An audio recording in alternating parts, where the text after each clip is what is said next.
Seja bem-vindo, seja bem-vinda a mais um Tudo Tem Direito, o podcast da OAB. Você sabe, mas não custa lembrar. A grande missão da OAB é sempre impulsionar a advocacia, e isso a gente faz aqui nesse podcast quando a gente promove bate-papos onde a gente vai falar sobre advocacia, sobre mercado de trabalho, oportunidades para você, advogado, para você, advogada, cada vez mais ampliar os seus horizontes na sua carreira. E antes da gente começar o nosso episódio, que hoje está bem especial, eu tenho alguns recados para você. O primeiro deles, se você não sabe, também já deveria saber, a Casag agora tem um novo leque, um novo gama de oportunidades de plano de saúde para você, advogado, para você, advogada.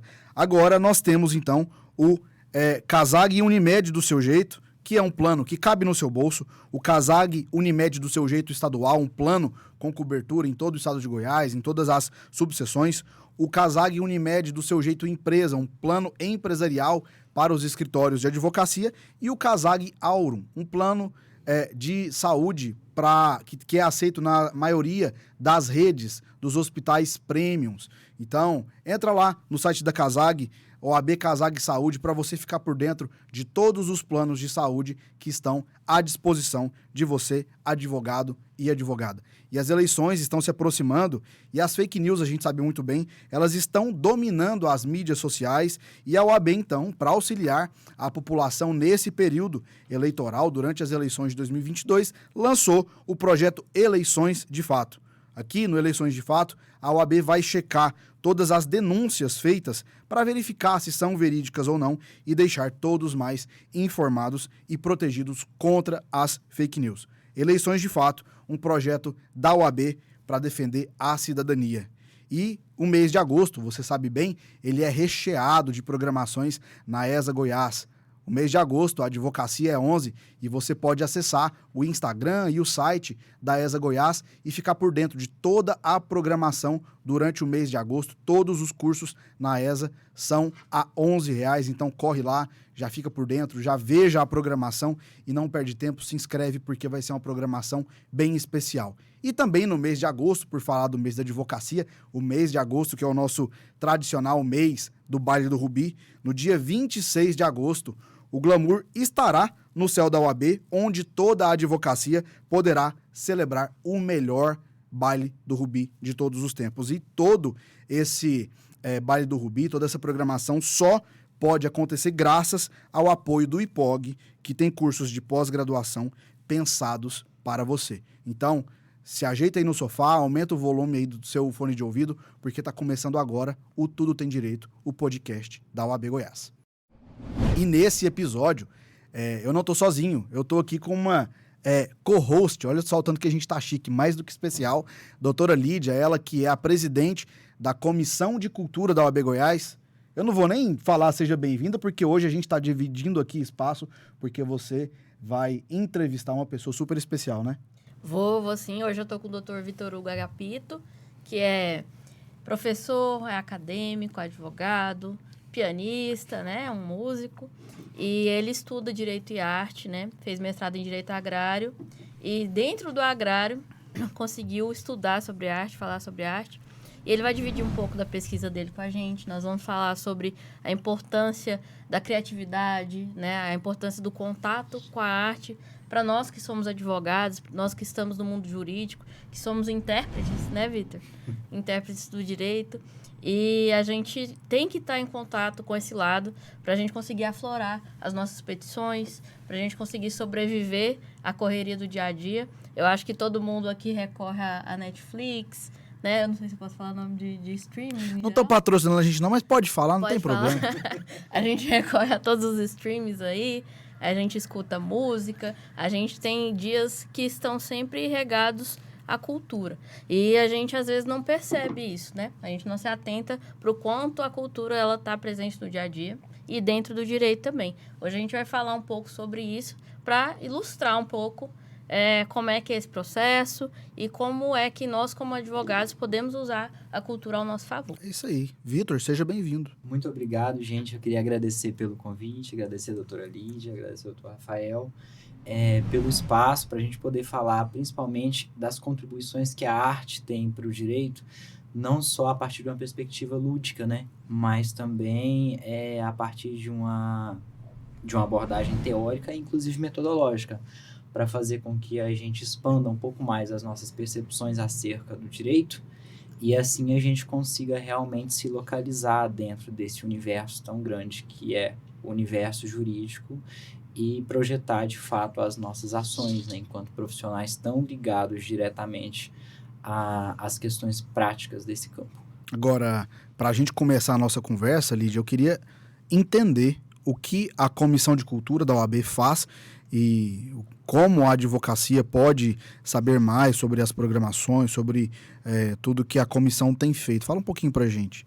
A Comissão de Cultura, ela é composta por advogados que são da área artística e advogados que são de áreas afins, que gostam, né? Ela envolve aí direito autoral, envolve sindicato, né? Trabalho, por exemplo, do Sindicato dos Músicos. O pessoal que às vezes quer ser escritor, né? Nós temos membros que são escritores, temos membros que têm editoras. Então, assim, é um universo um pouco mais artístico, né? Nós organizamos alguns grupos de trabalho nessas áreas, né? Na área do teatro, na área da música, na área da literatura. A gente está fazendo essas divisões para termos alcance em todas as facetas, vamos dizer assim, que a arte, ela se entrelaça com o direito, né? A cultura, em geral, hoje a gente tem aqui, né, em Goiânia, a gente tem, por exemplo, a Secult, a gente tem o Conselho Municipal de Cultura, e todas essas vertentes, né, todos esses órgãos, essas instituições, elas têm as suas demandas, né?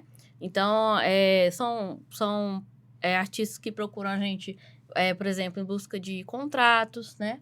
Eu acho que a parte de contratos é a principal, né, para quem é artista. Registro, às vezes, de uma propriedade intelectual, né? Um registro de uma obra na Biblioteca Nacional. Então, assim, é uma área ampla, é bem ampla, mas que é pouco explorada pela advocacia no geral. Existem poucos profissionais que se arriscam e conhecem. A maioria dos que estão dentro já é um pessoal como o Vitor, né? Que já está aí... Quantos anos, Vitor, você estudando música? 15 anos? Uns 15, 16 anos.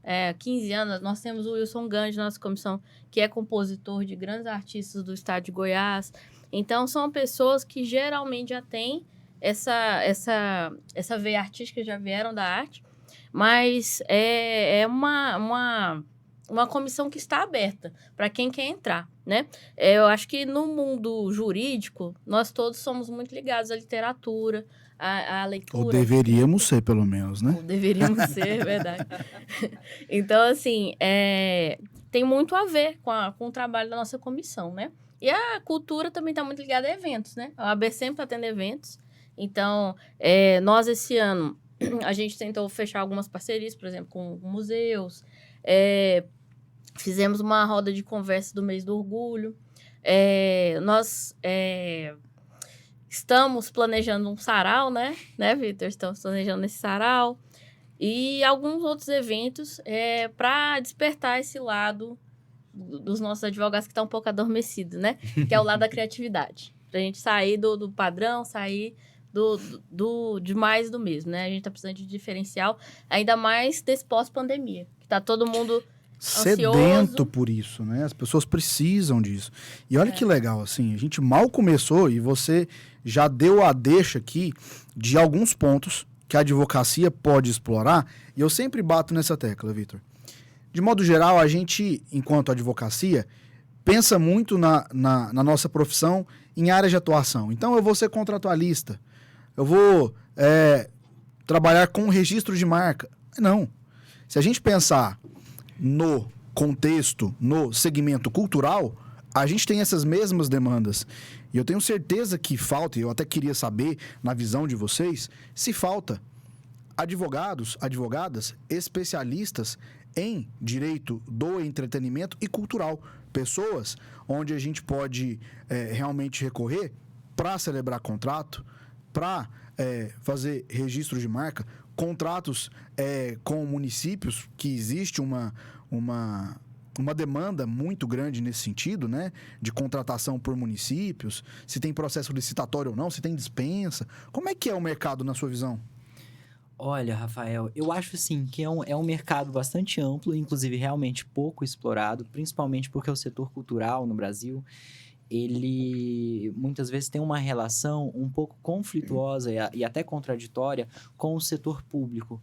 Então, o artista que quer ter acesso a determinados fomentos, a determinados... Ai, me fugiu o termo. Investimentos. Certos investimentos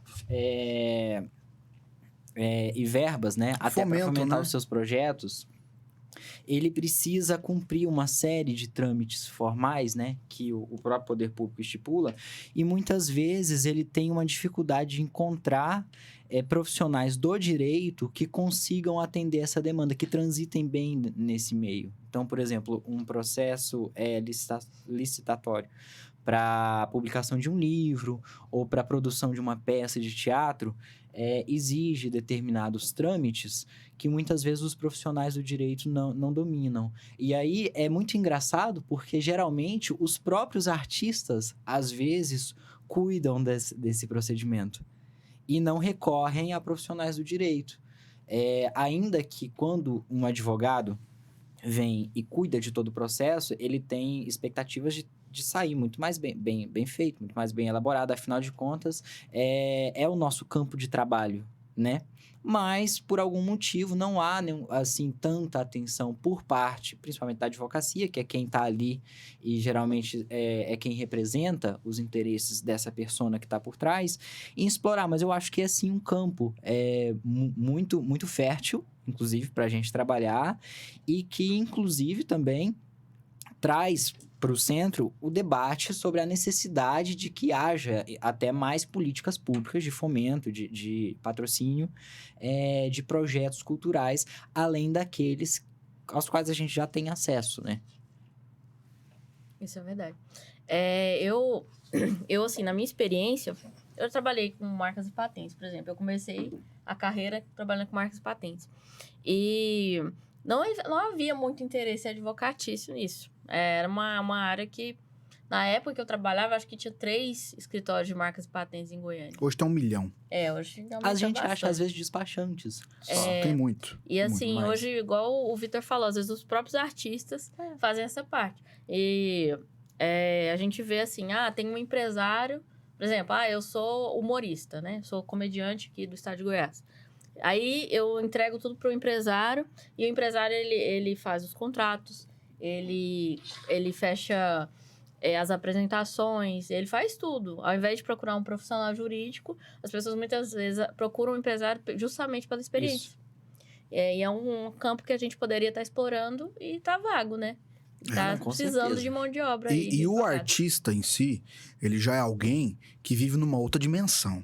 Ele tá preocupado em fazer o trabalho a arte dele, né? Ele não tá preocupado e não tá preocupado e odeia burocracia. É o tipo de gente que odeia papelada, né? Eu quero pensar na minha arte, sabe? E muitas vezes os artistas, eles, por estarem desassistidos de um bom auxílio de um advogado ou de uma advogada, eles acabam sendo lesados, caindo em golpes de empresários e acabam vendendo a alma ali pro empresário, não é? Ou isso não acontece? Isso é verdade. Principalmente artistas em começo de carreira, como eles precisam de patrocínio, precisam de contratos, precisam de oportunidades e principalmente espaço, eles sempre procuram um empresário, porque olha só que engraçado, o empresário, ele não é um artista, mas ele é um empresário do ramo do entretenimento. Sim. Então, ele acaba tendo todo um rol de profissionais, não só do jurídico, mas também do marketing, da parte de contratualistas, etc, que conseguem contemplar. Só que, sobretudo, ele é um empresário do ramo do entretenimento. Então, assim, se a gente tivesse uma advocacia dentro desse segmento que fosse um pouco mais presente, a gente poderia, inclusive, mediar a relação entre esse artista e o próprio empresário. Boa. Que não existe. Geralmente, o artista, ele vai ele se submete a esse agenciador, a esse empresário, e ali é meio que uma relação que ela é quase que unilateral. Ele é o dono ali do artista, né? Isso aí, ela é adesiva, no sentido de adesão. Ele vai e adere à política daquele empresário, e assim, os casos que a gente tem de disparidade de direitos são incontáveis, né? A gente tem aí vários casos, não só agora, mas também num passado recente, de problemas dentro do cenário do entretenimento. Eu uso o termo entretenimento porque geralmente usa-se da produção artística para entretenimento.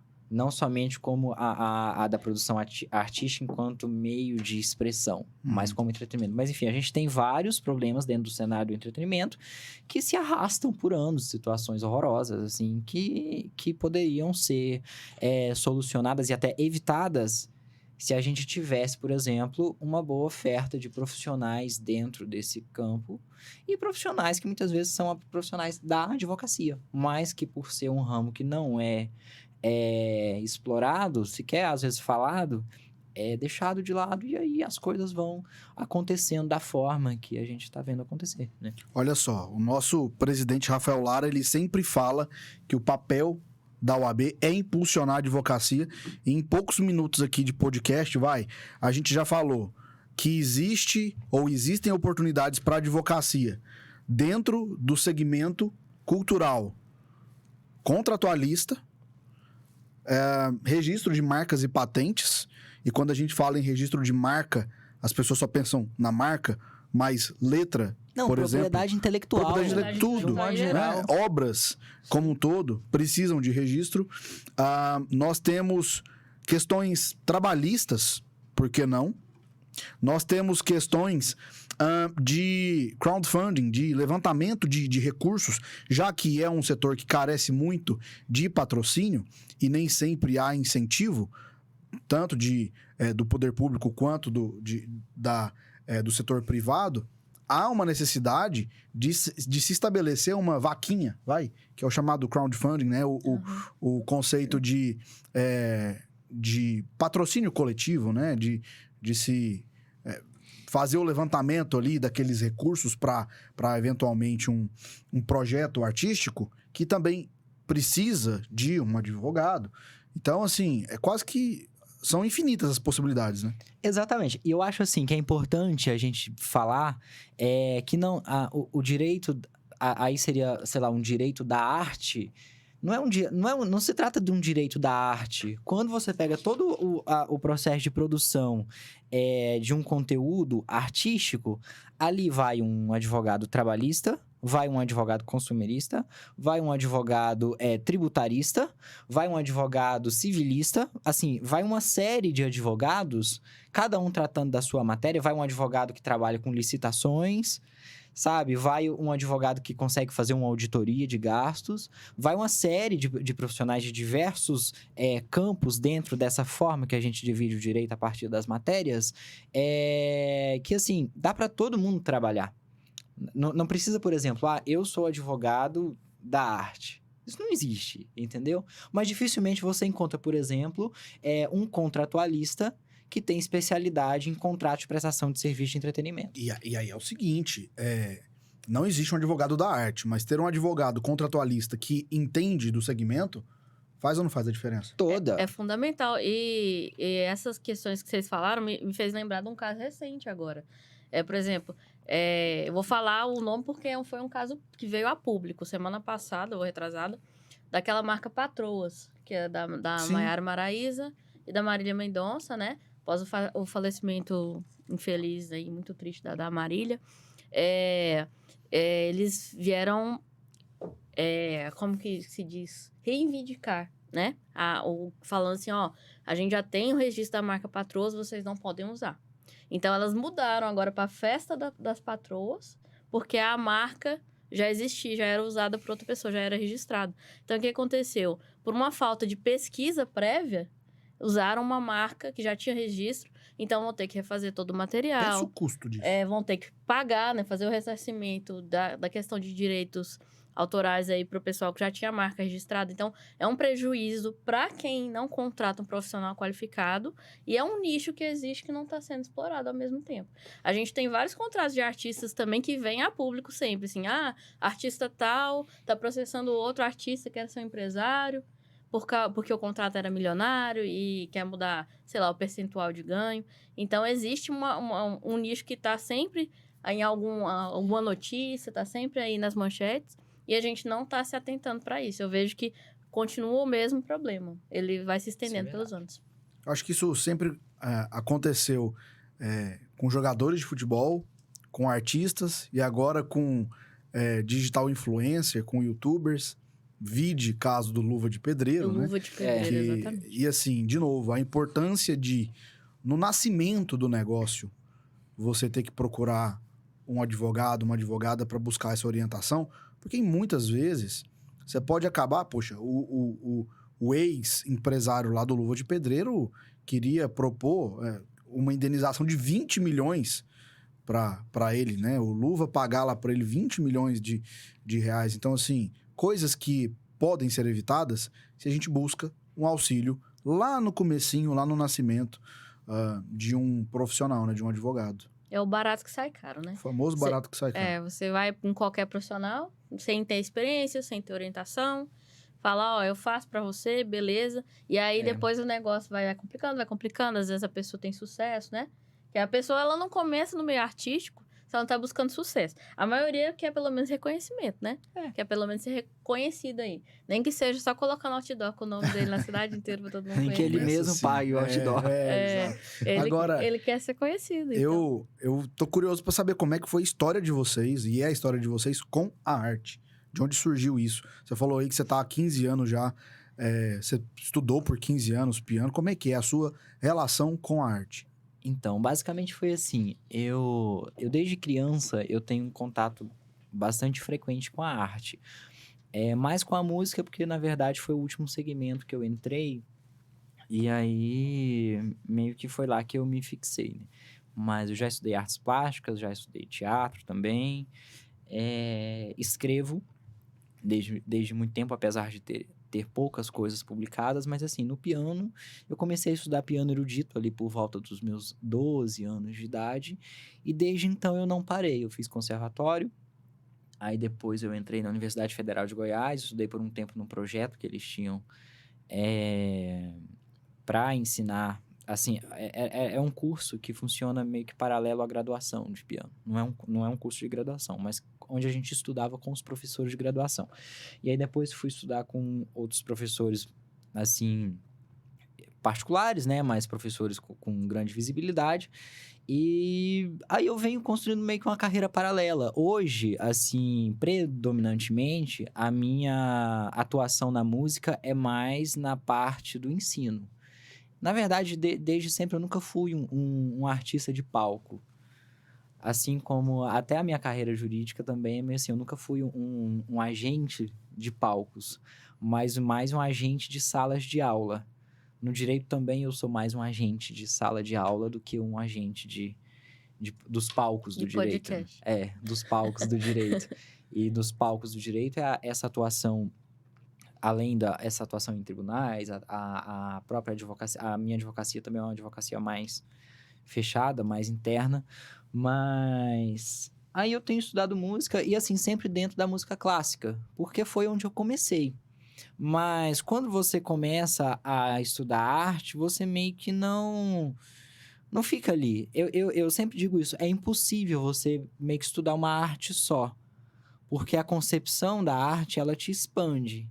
E aí, conforme você vai se ramificando, ainda que você não domine outras habilidades artísticas, ainda que você não seja um exímio escritor, ainda que você não seja um exímio ilustrador, e tanto um ator, e etc, etc, etc, o fato de você ter tido um mínimo contato com a arte faz com que você comece a ter curiosidade para outros segmentos.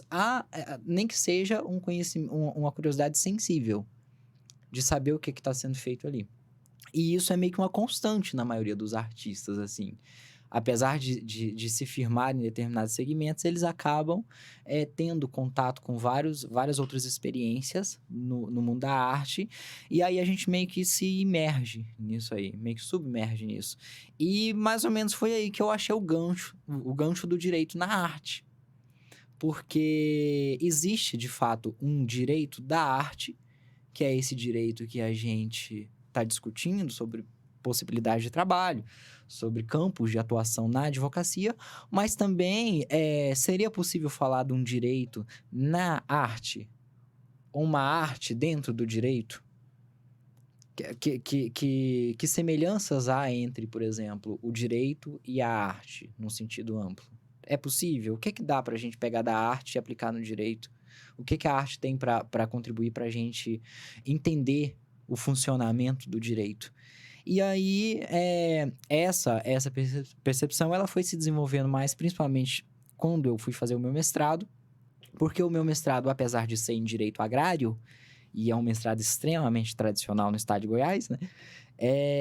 A minha pesquisa é uma pesquisa específica em direito e literatura, onde eu utilizo referenciais da literatura para debater o direito, e não o direito material, dogmático puro, mas o direito no sentido mais amplo. Ok, o que é direito?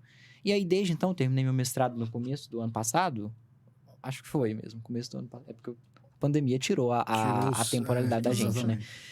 E aí, desde então, eu venho trabalhando com esse tema, procurando na arte, e aí na arte já como um campo mais acadêmico, não só o produzir arte, fazer arte, mas procurando no campo de estudo da arte referenciais para a gente debater esse negócio que é o direito, que muitas vezes se fala muito de direito, mas a hora que a gente tenta palpar, a gente não consegue dar uma forma para ele.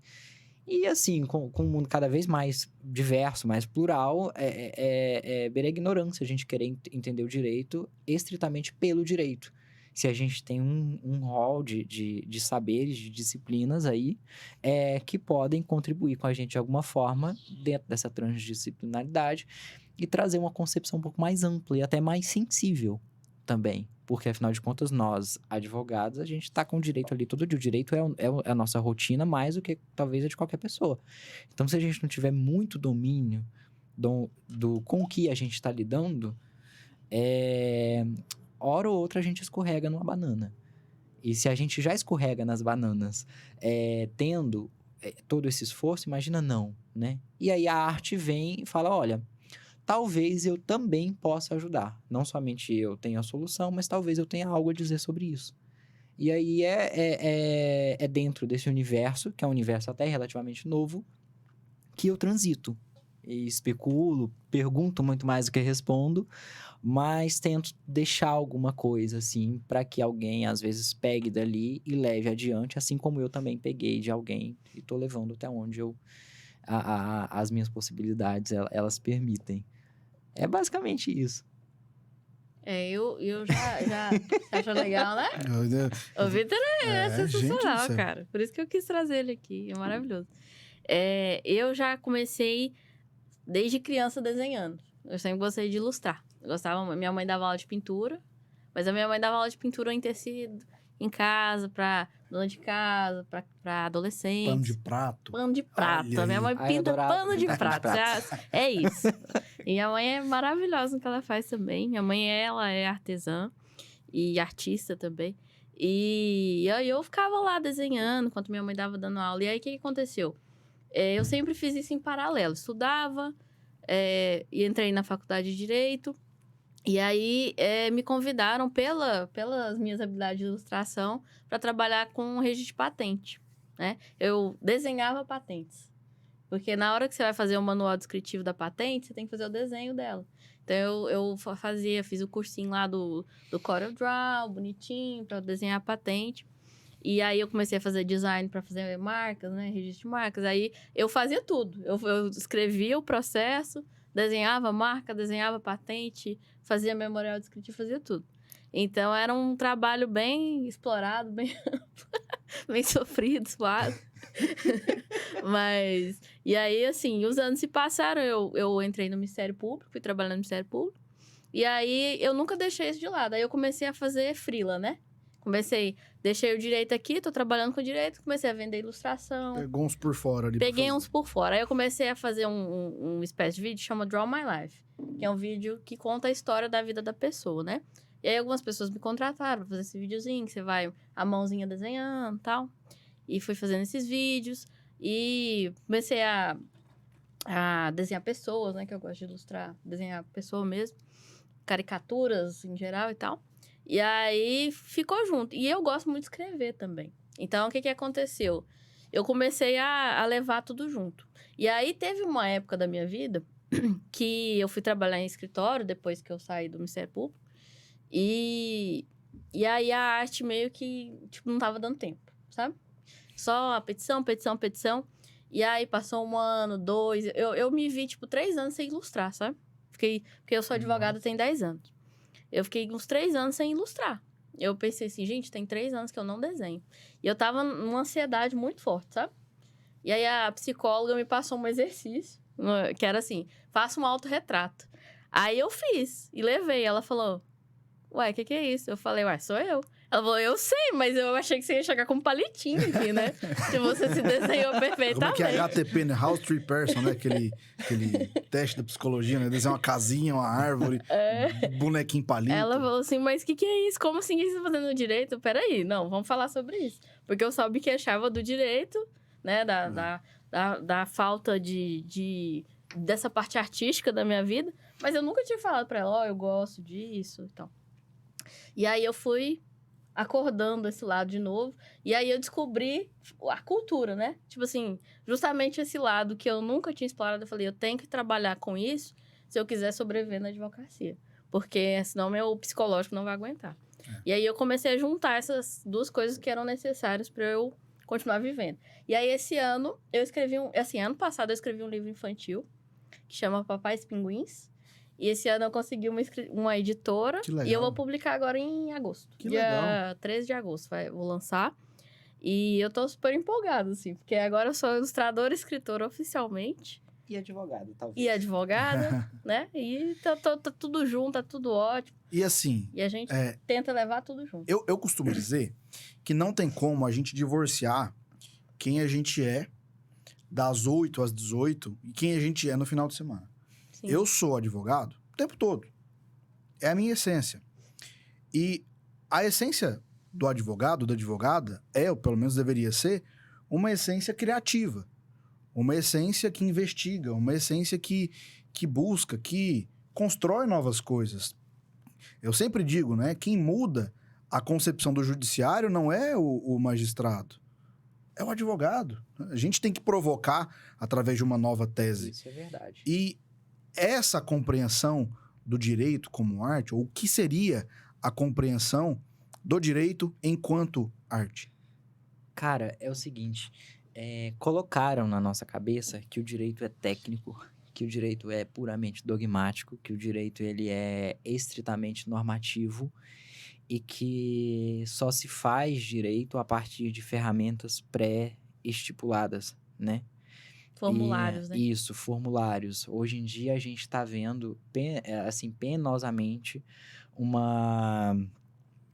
um processo de industrialização do direito. Eu vi uma matéria ontem que na China já existe inteligência artificial para corrigir sentenças de juízes.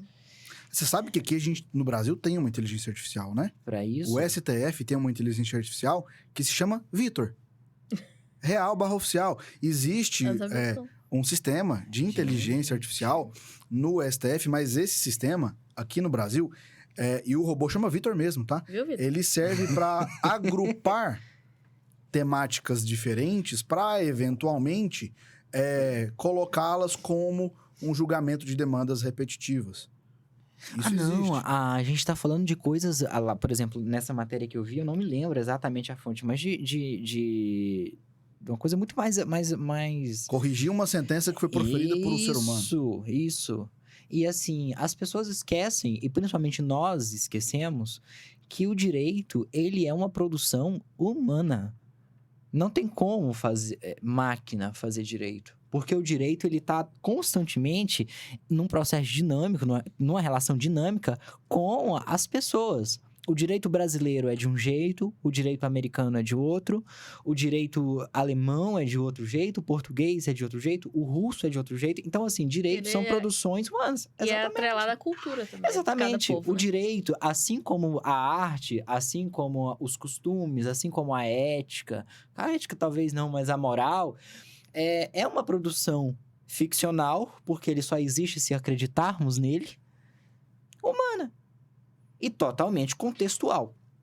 E aí que quando a gente começa a perceber essa outra face do direito e para de achar que o direito ele é simplesmente estático e absoluto, a gente para pensar e fala, poxa, talvez eu consiga enxergar isso aqui de outra forma.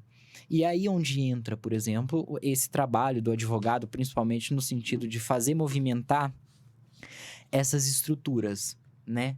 Porque, afinal de contas, nós, mais do que os juízes que estão, por exemplo, ligados a instituições teoricamente consolidadas e que, de alguma forma, se espera que sejam um pouco mais estáticas que a gente, nós somos totalmente dinâmicos.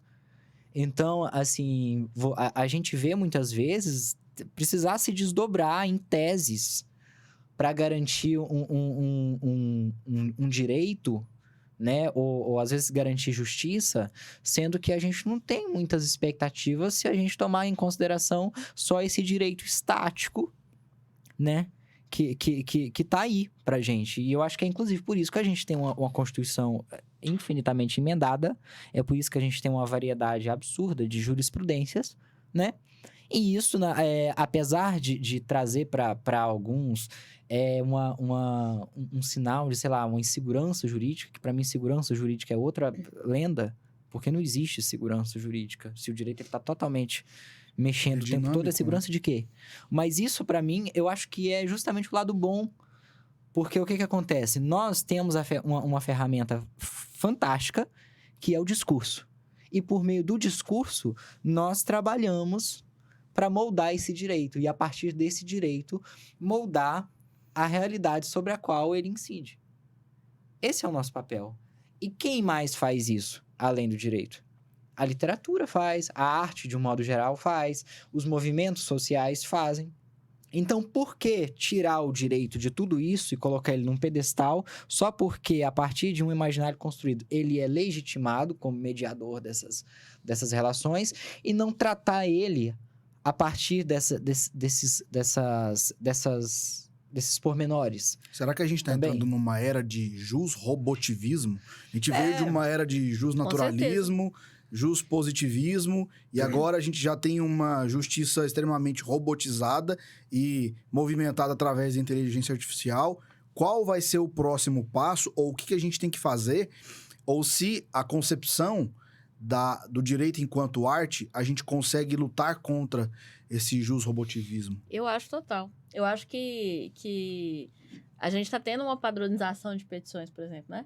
Existem alguns softwares que você coloca lá, eu quero fazer uma apelação, eu vou falar do artigo tal, do artigo tal, do artigo tal. Já te manda ela pronta. Aí ele monta.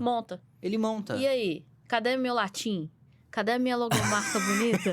Cadê meus versinhos, entendeu? Não tem graça, cara. O advogado morre nisso aí. Porque você tá matando a essência do que é você construir o direito. Um professor uma vez me disse isso. Ele disse que cada dia mais a gente tem processualistas que não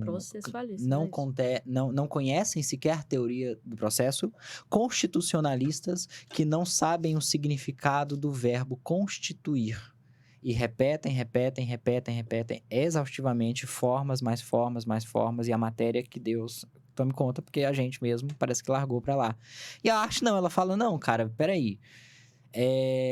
Os seus referenciais não estão funcionando dentro da dogmática para conseguir mexer com isso aí. Vocês estão caminhando para um caminho que daqui uns dias, inclusive, não se precisará mais de advogado. Porque a gente está vendo as coisas desse jeito. A gente pega, por exemplo, quanto mais automatizado, não que eu esteja aqui querendo que a gente volte a escrever petições a próprio punho, né? Mas, assim, esse papel humano, o papel o papel crítico, humano, racional do advogado profissional, ele está cada vez mais sendo distanciado. E quando você pega, por exemplo, as referências dentro da arte, é totalmente o inverso, porque robô não faz arte. A arte, ainda que Se bem queira... que tem uns robôs que estão É. desenhando. Ainda que a gente queira mecanizar a arte, assim, é imprescindível Eu a entendo. necessidade de um ser humano. Assim como deveria ser no direito, mas parece que as pessoas não percebem. Eu entendo o que você diz da necessidade, da sensibilidade para encontrar soluções jurídicas. Mas será que o uso da inteligência artificial, ela também não é favorável para a advocacia, para que a advocacia se preocupe com outras coisas que a inteligência artificial nunca vai conseguir fazer? Por exemplo, uma petição inicial, tudo bem. Um contrato, tudo bem. Um robô consegue produzir isso muito mais rápido, sem erros humanos que nós cometemos. Isso é verdade. E eu posso utilizar desse meu tempo enquanto advogado e utilizar a minha criatividade através do poder de discurso para poder fazer uma leitura realmente dos problemas que o meu jurisdicionado tem e encontrar soluções jurídicas mais necessárias para ele. A gente tem essa sensibilidade e o direito enquanto arte nos dá essa sensibilidade. A questão é, a gente não deveria abraçar o processo da inteligência artificial para que isso nos tire esse tempo que a gente gasta para fazer coisas repetitivas, para a gente poder utilizar o nosso tempo para aquilo que o robô nunca vai fazer? Olha, eu acho que sim. Mas a grande questão é que parece que isso não está acontecendo.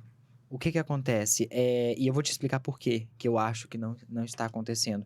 Porque essa concepção do direito enquanto um produto humano, do direito enquanto um campo dinâmico, lotado de transformações e que precisa ser encarado dessa forma como algo que é criado a partir de uma sociedade, criado a partir das necessidades de uma sociedade, e isso está sendo deixado de lado. A questão aqui não é sequer as ferramentas que a gente está usando. A inteligência artificial, no caso, ela poupa, muitas vezes, o trabalho braçal do advogado. Isso é verdade. E é bom que ela faça isso. É bom a gente ter um banco de dados de petições, banco de dados de pesquisa, inclusive, por exemplo, de pesquisas jurisprudenciais, seja lá o que for. Mas o que eu vejo que acontece é que, muitas vezes, com esse processo de industrialização do direito, e isso vem desde a educação jurídica que os nossos profissionais têm recebido nas universidades, até a forma como a gente está vendo isso na prática advocatícia, principalmente na advocacia de massa, é que o advogado, o operador do direito, de um modo geral, ele meio que esqueceu desse lado do direito. Então, que ele pode fazer isso, né? Eu vejo uma perda Exatamente. de sensibilidade. Isso. É uma perda de sensibilidade. Acaba que ele se convenceu, por meio de anos de prática e aprendizado, de que não, que o direito é só isso mesmo. O direito é pegar uma petição, copiar um monte de jurisprudências que muitas vezes eu não sei nem a relação que elas têm uma com a outra, colocar lá, peticiono, aí às vezes ele pega um judiciário que olha os fatos e o pedido, e sentencia. E assim o nosso direito ele está se perdendo cada vez mais. E é muito engraçado, porque assim, é a nossa ferramenta de trabalho, sabe? E é tão bom, por exemplo, quando você pega uma situação e tem uma compreensão do direito um pouco mais ampla, porque você consegue achar saídas que às vezes ali dentro não estão. Por exemplo, litigância estratégica.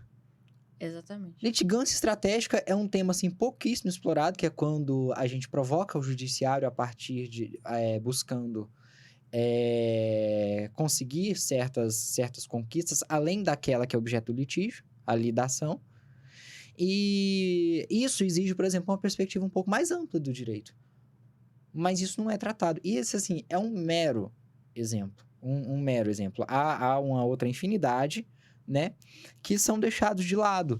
E aí quando esse professor me disse, eu achei que ele estava com muita razão, quando ele fala que processualistas que não sabem de processo e constitucionalistas que esquecem, por exemplo, o significado do verbo constituir.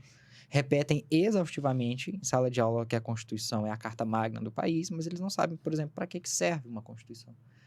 E às vezes quem vai dizer para a gente a função de uma Constituição é a literatura.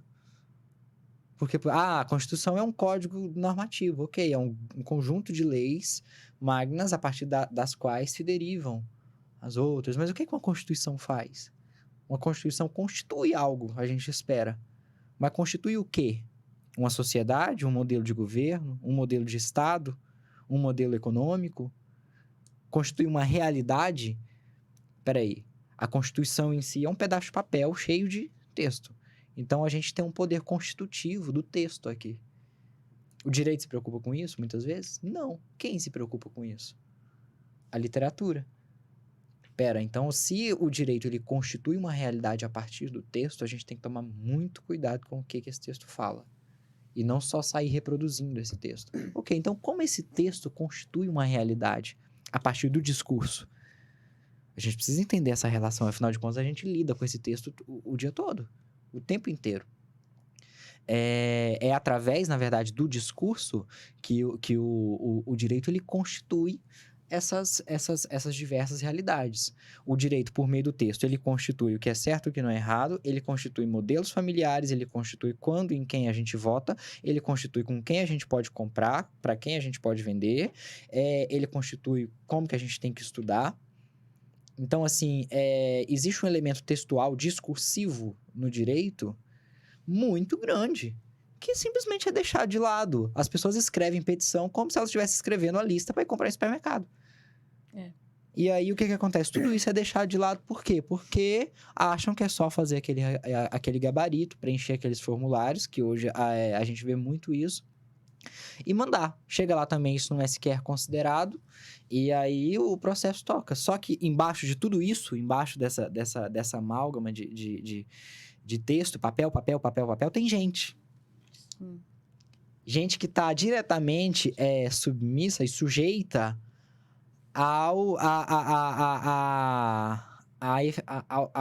aos desdobramentos, aos reflexos desse discurso.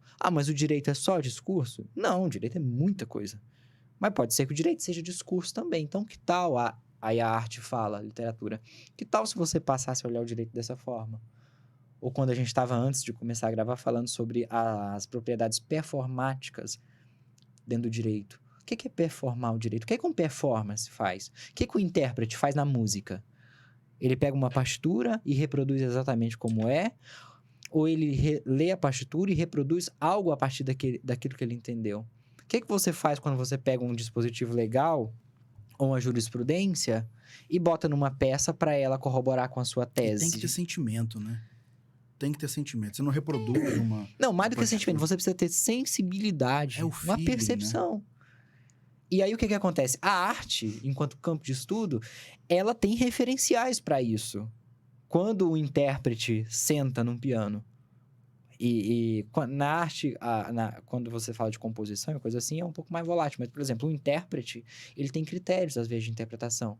Que são critérios de interpretação, mas que não são amarras. Ok, o intérprete no direito, o performer no direito, se assemelha em alguma coisa? Porque o direito, em todo esse tempo, ele nunca se preocupou em olhar, sei lá, o papel do intérprete jurídico, do hermeneuta jurídico, nesse sentido performativo.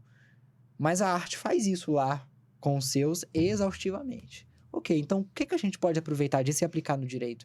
E aí, o que acontece? A arte, ela se torna uma metodologia de reflexão e talvez até de aplicação do direito. E aí que tá, eu acho assim, o ponto-chave da intersecção. Porque além da gente refletir, por exemplo, o direito a partir de produções artísticas, tomando em conta que o direito é uma produção social tanto quanto a arte, Sim. A arte ela traz uma metodologia que deixa em evidência aspectos desse direito que se a gente buscar só nos outros campos de estudo, a gente não encontra. E olha que a sociologia estuda direito, a história estuda direito, a filosofia, a antropologia estuda direito pra caramba. Aí o que os juristas geralmente fazem? Juristas não, mas é essa parcela que reluta em admitir essa interdisciplinaridade ou então em focar só nessa... Um advogado despachante, né? Despacha. Ele fecha os olhos dele e aí é onde o direito ele vai se empobrecendo. E vai se cauterizando aos poucos. Vai se cauterizar. É o que a gente tá tendo hoje. E vai dando prejuízo pro próprio cliente, eu acho, Isso é na minha verdade opinião. também. Porque eu acho que todo mundo aqui já enfrentou uma demanda em que você soubesse que se a outra parte estivesse melhor assistida, Uhum, ela poderia ter vencido a causa. sim. E você fala assim, não, eu ganhei essa ação porque eu sou um bom profissional. Mas e aí? E aí a parte moral, né, que às vezes te ataca quando você ganha uma ação, que você fala assim, talvez não deveria ter ganhado essa ação, mas aconteceu. E fazendo um link aí das coisas que eu falei, eu ataquei um pouco os softwares, né, gente? Desculpa, gente, todo mundo usa, eu uso. Então eu só fiz uma pequena provocação. E aí você falou, mas será que a gente não poderia aliar essas duas coisas? O Vitor já deu essa perspectiva mais da literatura, que ela é necessária. Eu acho assim, que a gente tem que aliar mesmo as duas coisas. Só que a arte, ela tem que atravessar o direito o tempo todo. Tem. Não tem como você pegar e falar assim, eu vou só mecanizar. Não, gente, dá uma editadinha, não custa. Lê de novo, vê o que vocês estão fazendo. Nós Coloca somos ou nós sentimento. deveríamos ser seres criativos, né? Criativos. Porque o que acontece? Ao invés de aproveitar o tempo que sobraria, você fala assim, vamos mecanizar, e aí eu vou ter um tempo de qualidade, às vezes, ou vou pensar melhor nesse caso. Mas não acontece isso na prática. O que acontece é que você aumenta a escala de produção, aumenta a mecanização, e aí fica tudo automático, e você fala assim, eu vou ganhar mais dinheiro, e não sei o quê, né? O tio Patinhas entra na cabeça, você fica meio doido. E às vezes nem ganha.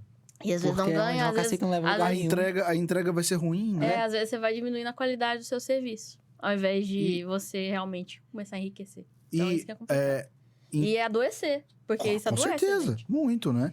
E assim, entendendo que nós somos seres únicos e o advogado é o mesmo do artista, onde, e aqui a gente pode falar bem sobre isso, nós conseguimos usar das nossas referências culturais dentro da advocacia. E aí eu quero começar falando de mim. Eu toco violão, eu toco baixo, toco guitarra, desde a minha pré-adolescência. Na minha adolescência, minha válvula de escape era a escrita, então eu escrevia muito verso, escrevia muitos textos e tal.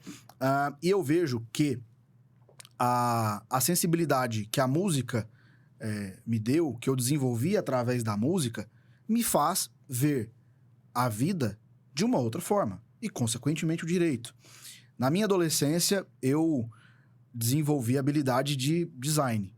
Eu era designer, fiz vários cursos, Photoshop, After Effects, Final Cut, capturava vídeo, era fotógrafo, freelancer, fiz de tudo já. E essas experiências que eu adquiri... Também para a Comissão de Cultura, Rafael. Ó, quero ver quem seu sabe. nome na lista. E essas experiências que eu adquiri ao longo da minha vida me fizeram ter realmente uma visão sobre a construção de um texto, a construção de uma peça, de uma forma diferente. Eu lembro uma vez que um cliente meu, que tem uma produtora de vídeo, me pediu para fazer lá um termo de... ele queria notificar lá alguns clientes de que os materiais que ele tinha produzido, eles seriam deletados lá do arquivo dele. E eu comecei a fazer uma notificação. Padrãozona, né? Eu tava terminando, falei, caramba, mas não é por aqui. Aí eu peguei e fiz uma chamada de vídeo com esse meu cliente. Eu falei, você tem uma produtora, você tem um feeling muito bom para design, eu vou rabiscar no papel e você vai reproduzir aí, tá? Porque eu não tô a fim de abrir o Photoshop para fazer isso. E eu fiz uma notificação usando elementos de Visual Law, que o que eu colocaria em 3 páginas, eu gastei metade de uma página para fazer. Então, esse senso crítico que eu desenvolvi me acompanha no dia a dia na advocacia e faz ser quem eu sou. Eu queria saber de vocês. O que a ilustração, a escrita, o que o piano, a performance influenciaram na vida de vocês? Para mim, eu acredito muito no poder transformador da arte, sabe? No negócio assim, de que quando você tem uma experiência estética, quando você tem contato com a arte, ela tem contato com você, ela te toca, ela te transforma e ela te dá insights. Ela te dá aquela nuvem de criatividade que vem. Então, quando você tem um bloqueio criativo, às vezes você senta para escrever uma petição que vai ser muito maçante, que é uma coisa que você sabe tudo que você tem que escrever. Fala assim, ó, eu tenho que falar isso, isso e isso nessa petição. Mas se eu sentar para escrever, eu vou demorar 8 horas para escrever essa petição. Eu já passei por isso algumas vezes. Acho que vocês já devem ter passado também.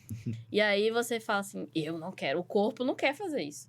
Vai ser chato, vai ser maçante. O que você pode fazer? Você pode juntar as duas coisas, você coloca uma musiquinha, ambiente, tranquila. Isso serve como uma válvula de escape também. Também, você dá Você coloca elementos artísticos no seu dia para você ficar mais leve. Você usa esse poder transformador da arte para transformar a sua própria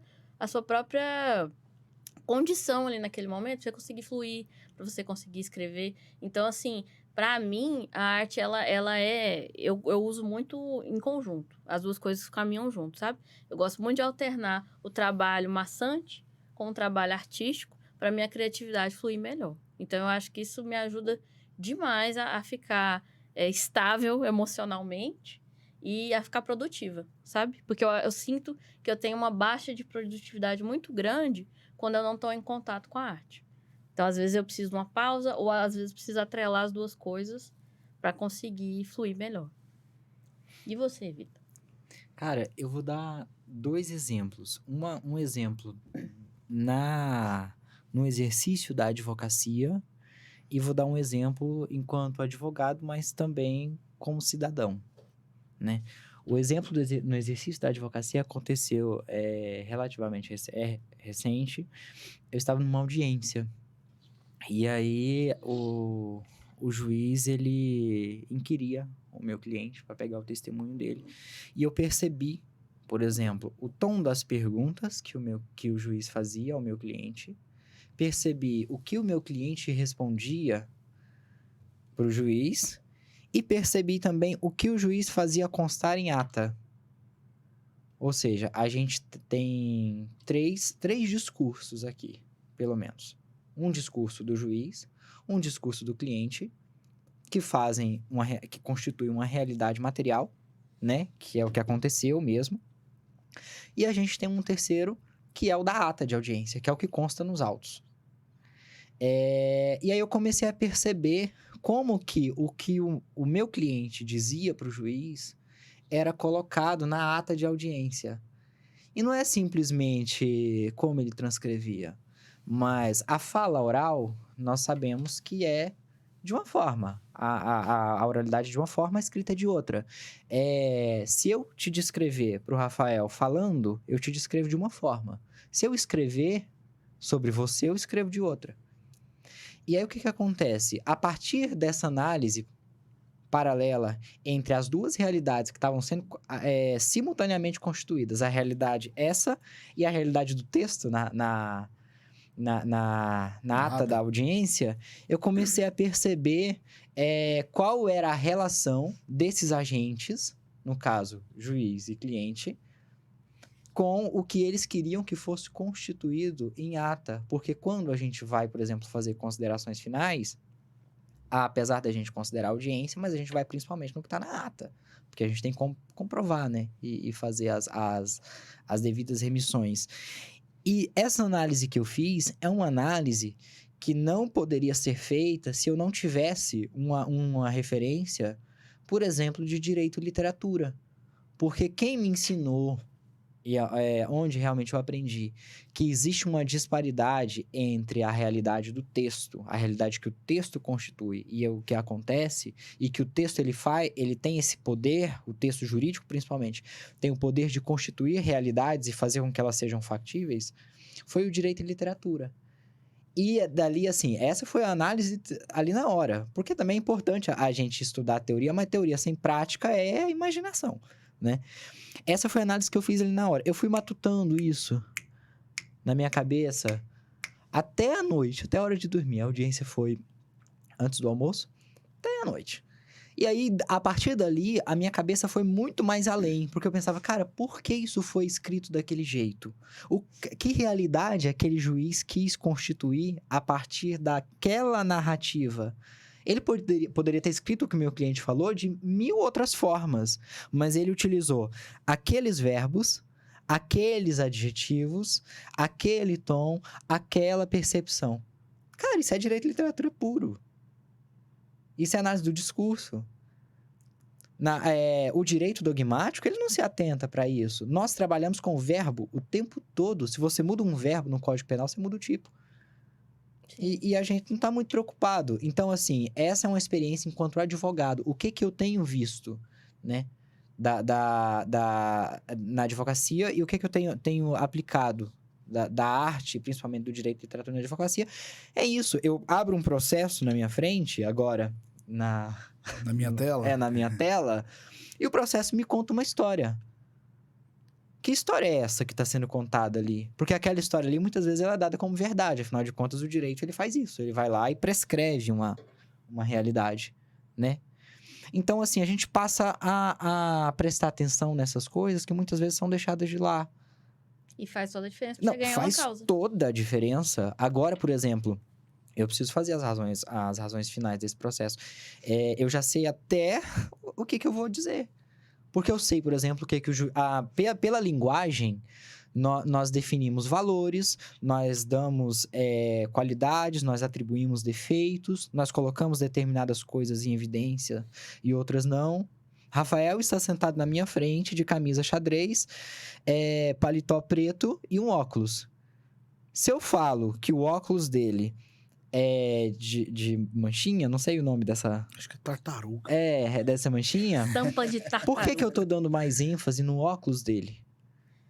Ou eu poderia falar, Rafael está sentado na minha frente com um terno muito bem passado, uma camisa não tão bem passada, mas que, Não é como verdade, ele tá isso de não, costa pra câmera, ninguém Não tá prestando filma, atenção. gente. Entendeu? Mas tá vendo como a linguagem, ela tem esse poder? E muitas vezes a realidade com a qual terceiros terão acesso é a realidade do discurso. E você pode manipular isso de uma Pode. maneira... Mas Quem nunca isso. colocou um supostamente Tem no parágrafo? Embreagem verbal, Tem um nome disso. autor chamado José Calvo Gonzalez, ele fala sobre o legislador tradutor. O legislador, ele entende a realidade e ele traduz a realidade por meio das leis. A nossa Constituição prescreve uma realidade. O nosso Código Civil prescreve outra, o processo prescreve uma realidade, não prescreve, a partir de outras que surgem. Só que isso, assim, é possível, essa percepção, a partir dessa interdisciplinaridade. Esse é o primeiro exemplo que eu quero dar na advocacia. O outro exemplo é um exemplo um pouco mais prático, mas como pessoa, que é exatamente esse aspecto performativo do direito. Porque, assim, infelizmente ou felizmente, não tem como a gente correr do direito. Tem uma amiga que diz isso, nascemos sob a regência de um contrato social que nós não assinamos, e se nós o descumprimos, nós somos criminalizados. Mas o direito está aí, é uma realidade, a gente precisa lidar com ele. E não tem como a gente ficar livre dele, nem que seja para contraperformar. E nós performamos o direito o tempo todo. Quando você atravessa uma rua na faixa de pedestre, você está performando o direito. Quando você compra e paga, você performa o direito. Quando você pega uma coisa no supermercado e sai correndo sem pagar, você também está performando direito. Ainda que seja uma performance dentro do direito criminal, ou ainda que seja uma performance no sentido de contra-performance. Hoje eu não vou performar o direito. Você está performando. Já viu quando aquele cara pega um texto belíssimo e recita ele de uma forma totalmente contra as intenções do autor? Ele também está performando, não está? Tá colocando a visão dele, né? Exatamente. Aí, por exemplo, você tem essa percepção. Tá, mas e agora? O que eu vou fazer com isso? Porque o direito também traz dilemas pra gente. Ele não é só solução, o direito também é problema. Principalmente problema. Muitas vezes mais problema do que solução. A gente vê, por exemplo, promulgação de leis absurdas, a gente vê disparates do judiciário, a gente vê atitudes bizarras de advogados e a gente vê a própria população tendo uma relação muito contraditória com o direito. E com a advocacia, né? E com a advocacia. Uma visão que a gente tenta desconstruir. Exatamente. Aí adianta, por exemplo, você chegar para um cliente, a gente vê isso principalmente quando a gente trabalha com um direito mais ligado ao senso comum, né? O direito trabalhista, o direito que está nos juizados, o direito consumidor. Você chega para um cliente e fala, olha, infelizmente não pode assim, porque a lei diz que não. Aí o cliente quase te taca uma cadeira. Como assim, doutor? Tá tudo errado, esse direito não serve para nada e etc. Aquele cara ali também tá performando o direito. E muitas vezes, o que o direito faz quando ele pode? Ele vem com seu poder de polícia e se faz valer. Quando ele não pode, ele retrai. E aí fica por isso mesmo, a gente vê várias vezes agitações populares e o direito não dá conta dele não dá conta de conter aquilo que ele deixa. Mas existe ali um elemento performativo. E por exemplo, algo que não tem muito como ser analisado por meio de uma ciência jurídica pura, porque a ciência jurídica pura sequer se preocupa em reconhecer esse aspecto. Quem vai reconhecer pra gente? A arte. Porque a arte trabalha com isso o tempo todo. A gente tem assim, uma infinidade de teóricos, por exemplo, dentro da música, dentro do teatro, né? Dentro até dos estudos da linguagem, do discurso, que trabalham essa relação entre o sujeito e o discurso. E que isso é plenamente, pelo menos assim, dentro da minha perspectiva, que estou lá dentro e também estou mais do que convencido, e isso até me dá um pouco de suspeição, é plenamente possível. E aí tá uma contribuição, assim, relativamente inédita, porque as pessoas têm percebido isso, ainda bem, né? Apesar de não terem exercido. Mas que eu acho, assim, que poderia mudar a forma como a gente entende o direito e entende também o nosso lugar dentro dele. Porque eu sempre falo isso, o advogado, ele é um agente dentro de um sistema, né? E esse sistema não é só o judiciário, mas o advogado, ele transita dentro, inclusive, das instituições que estão aquém do judiciário. E ele precisa saber o seu lugar ali dentro. E a partir desse lugar, ele tem determinadas ações que vão ter uma repercussão prática. Então, ele precisa ter uma percepção muito aguçada desse campo. Ok, o que é esse direito com o qual eu estou lidando? Não dá para eu simplesmente montar uma petição capenga, protocolar e achar que aquilo ali vai mudar o mundo. Se eu acho isso, eu que sou advogado, eu que passei 5 anos numa faculdade, fiz um mestrado e lido com isso todo dia, acho que o meu problema está resolvido aí, meu Deus do céu, do seu Zé, que me procura para ver o negócio do financiamento do apartamento dele. E aí a gente tem que começar a acender luzes na cabeça desses profissionais, e não só da literatura, porque a literatura é uma ferramenta. É uma caixinha. É uma ferramenta. É possível, por exemplo, fazer uma análise historicista do direito, uma análise histórica do processo. Você pega um processo e, a partir de referenciais da história, você dá uma outra cara para um processo e descobre coisas que, se você for olhar só os despachos e as movimentações, as petições que estão ali, você não consegue ver. Esses dias para trás não, já tem um tempo. Quando eu comecei a advogar onde eu advogo hoje, eu precisava fazer uma petição inicial de um processo de dano moral causado por trabalhador de veículo de televisão. Só ali a gente tem uma série de dilemas que vão das relações trabalhistas à responsabilidade civil. E a gente não tinha julgados sobre aquilo. E no meio disso tudo a gente tem um novo CPC em 2015. Então, assim, não dá para você fazer, por exemplo, um levantamento jurisprudencial em cima desse tipo de caso sem você se ater a uma série de questões e elementos que quem vai te ajudar a identificar é a história, por exemplo. E isso aqui a gente já está em outro campo. Mas isso acontece da mesma forma com outras áreas do conhecimento e, sobretudo, com a arte. Então, assim, cabe a gente abrir os nossos horizontes e ver que essa interdisciplinaridade, essa transdisciplinaridade, ela vai além dos campos da mera teoria, da mera especulação, do caráter reflexivo. Se discute muito e se atribui muito um caráter reflexivo, ou então até lúdico, a tudo que envolve arte. Mas a arte, ela não é assim, não. A arte, ela é prática. Seja prática no sentido do seu ludismo, né? Do seu elemento lúdico. Nem sei se esse termo ludismo existe. E eu? Do seu elemento lúdico, né? Como a Lídia bem falou sobre como ela abre, né? Esse campo de percepção e te coloca para trazer muitas coisas, mas também do ponto de vista prático, mais voltado a técnicas e referências, porque a arte também é objeto de estudo. A gente acha que muitas vezes que só o direito é, e os juízes, os advogados, eles se preocupam muito em ler doutrina. A gente vai naquelas lives de advogados, aquela estante repleta de código e doutrina. Aí, tipo, não tem um livro de análise do discurso, não tem um livro de retórica, não tem um livro de argumentação, não tem um livro de história. E eu não tô falando de livros que contam histórias, não. Livros que trabalham teoria da história. Porque o processo, que eu disse, existe um elemento historiográfico ali. E, assim, isso vai reduzindo. E é ruim, porque, o direito tá em tudo, né? O direito tá em tudo. A gente viu, o direito tá na faixa de pedestre, o direito tá nessa caneca que foi comprada, que foi produzida por alguém, cuja a relação de trabalho é regida pela CLT, a gente espera, né? E o direito tá aqui, o direito tá em todo lugar. Então, por que a gente olhar o direito só sob uma lente, sendo que, tipo assim, a gente tem uma infinidade de lentes que, na verdade, só contribuem para uma perspectiva ainda mais rica dele. E aí ele vai ficando. Parece que as pessoas não gostam de direito.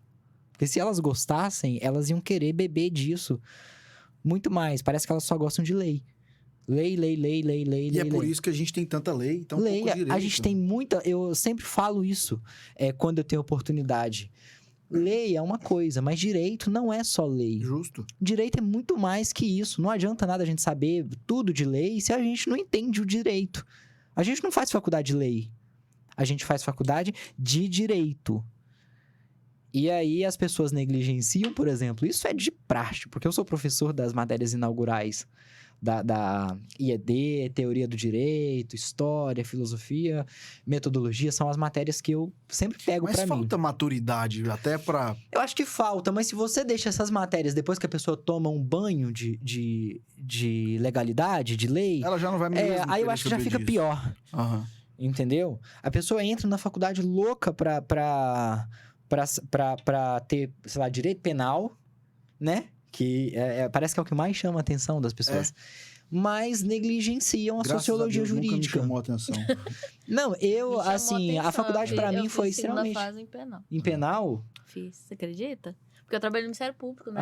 Não, Eu sou civilista raiz. Eu fiz... Mas é verdade. Hoje Isso, isso, sabe? muito isso. E assim, perde. não tem uma outra forma, e se a gente puder resumir tudo que foi falado, não tem outra forma da gente aprofundar, senão buscando, senão bebendo dessas fontes, que se comece como uma válvula de escape, que se comece como um hobby, até que isso se torne realmente uma fonte aprofundada de estudo e de busca realmente de outras fontes do direito. A arte, ela permite, ela é uma lente que a gente vai conseguir ver o mundo de outras formas. E o direito se inclui nisso, né? Sim, com certeza. E a gente precisa de sensibilidade. Eu acho que a grande lembrança e recado que a arte dá é isso. Empatia, sensibilidade, criatividade. E isso tudo está presente no direito. É tudo isso que deixa o direito dinâmico, né? É o resgate à origem.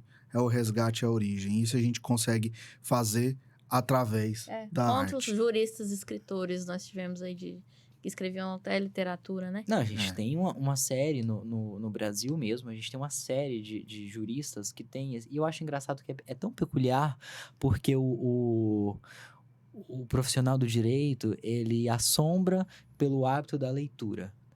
Um jurista tem que ler pra caramba, tá sempre estudando. E a faculdade de Direito, meu Deus do céu, o vade-mecum tá debaixo do braço desde o primeiro dia de aula. Mas o que mais, além do vade-mecum? Cara, é uma responsabilidade muito grande você operar, por exemplo, o direito, porque o direito, ele muda vidas, ele ceifa vidas, ele constitui vidas, ele constitui sujeitos. A gente tem essa fala, o sujeito de direito. Se você não é um sujeito de direito num Estado democrático de direito, você está à margem, você é invisível. E as pessoas meio que negligenciam isso. como se elas estivessem operando normas. Aí a gente tem uma reforma trabalhista ou um novo Código de Processo Civil, todo mundo joga tudo pra cima. Meu Deus, e agora? A gente vai ter que aprender tudo de novo? O pessoal que estava na graduação já tinha passado, 3 processos civis, faltava 2, ou às vezes mais um só, né? Tem faculdade que é 4, tem faculdade que é 5. E agora, professor? Que é? Não, vamos tocar no antigo, ou então vamos no novo. Direto. A prova da OAB só vai adotar o novo CPC no próximo exame, então você ainda aprende o antigo, que depois... Gente. Não, a maior prova de que o direito, ele é totalmente ficcional e ele tá, assim, atrelado às concepções que a gente tem da arte. Veio um código que numa canetada mudou a realidade de todo mundo e a gente teve que se virar e aprender de novo, porque depois ele... houve um período de transição, mas ele teve que ser aplicado tudo de novo, e aquele ficou. Coloca uma jurisprudência do antigo CPC no Eu acho que a grande chave que a gente pode ter com tudo isso, né? A grande conclusão é a arte, ela é um objeto de crítica à nossa realidade e é através da arte que a gente consegue fazer um resgate à origem do direito e enxergar o direito de uma outra forma, né? E ser melhores profissionais. Eu acho que é o principal. É uma conversa que se a gente pode ficar até a semana que vem com você. A gente consegue e é objeto de mais uns 4 podcasts, com certeza. E assim, nós temos que estimular leituras diversas, né, Vitor? Você que está aí no começo da faculdade, mas eu acho para todos os advogados, assim. A gente tem que ser operador do direito com cultura, com um arcabouço maior, com literatura no nosso dia a dia, com música. Porque isso é o que faz a gente ser melhor profissional mesmo, ser mais qualificado. Melhores pessoas. Pessoas. Essa é a dica para vocês. A gente já tá chegando ao final do nosso episódio. Posso dar uma comunicação final? Deve. Eu vou dar uma comunicação, já que a gente tá na reta final. Que você perguntou dos projetos da Comissão de Cultura e eu esqueci o principal. Olha que coisa mais feia. Você deixou pro final. Eu deixei pro final. A gente tá com um projeto que chama Livros para Todos, que é para doação de livros literários para a escola pública, né? O projeto ele funciona da seguinte forma: a gente pega as doações, a gente marca um dia numa escola pública, né? Combina com o diretor e a gente faz um bazar, coloca na mesa e aí os próprios alunos escolhem as obras que eles querem ler. E aí é gratuito e tal. E o advogado que quiser ir no dia, fazer uma palestra, incentivar a leitura, incentivar o estudo também, pode participar. É um projeto muito legal. A gente já conseguiu um tanto de doações, mas a gente precisa de muito mais, tá devagar. Então, assim, podem entrar em contato com a Comissão de Cultura, que a gente está recebendo livros para serem doados. E se for livro do direito, de preferência que sejam livros teóricos, né? Que já como é para aluno de ensino médio, um livro às vezes sobre ética, sobre filosofia, vai se encaixar melhor no perfil do pessoal mais jovem, né? Então, o recado que eu queria deixar. Já fica a dica para você e o convite para fazer parte da Comissão de Cultura, para colaborar, contribuir ativamente com essa comissão. Parabenizar a ESA também, que a gente comentou também antes do podcast começar, né? Que a ESA começou com um clube do livro agora, né? Vai ter um clube do livro agora a partir de agosto. E eu vou participar com certeza. Maravilhoso. Então... Um projeto muito bom para a gente poder incentivar e resgatar essas origens. Vitor, muito obrigado pela sua participação aqui com a gente. Gente, eu agradeço pelo espaço mais uma vez, agradeço pela oportunidade.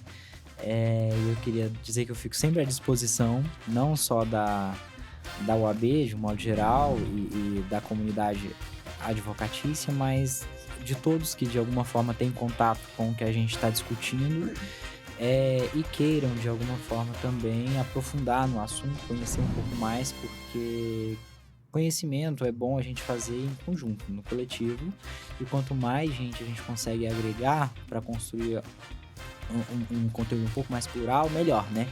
Então fica aí o meu agradecimento, mas não somente isso, a minha deixa para que a gente consiga construir algo mais diversificado, algo mais plural e assim, conseguindo cada vez agregar mais pessoas, né? Que eu acho que isso é o mais importante. É isso aí. Lídia, obrigado por estar aqui comigo hoje, dividindo aqui a bancada. Muito obrigada, Rafael. Fiquei muito feliz com o convite, com a oportunidade da gente falar desse assunto, né? Que está sendo pouco falado. Eu aceito já o convite para voltar mais vezes, né? E obrigada, Vitor, por ter vindo junto comigo. Você é um profissional excelente. Todas as suas falas me deixam assim encantada. Então, foi muito bom estar com vocês dois aqui hoje. Pessoal, a gente vai ficando por aqui. Não esquece de curtir, comentar, deixar o seu feedback mais sincero, compartilhar com outras pessoas que precisam ver esse episódio. O Tudo Tem Direito, ele tá disponível no YouTube da UAB Goiás, nas principais plataformas de streaming. E a gente fica por aqui e até o próximo episódio do Tudo Tem Direito, o podcast da UAB. Até mais. Até mais.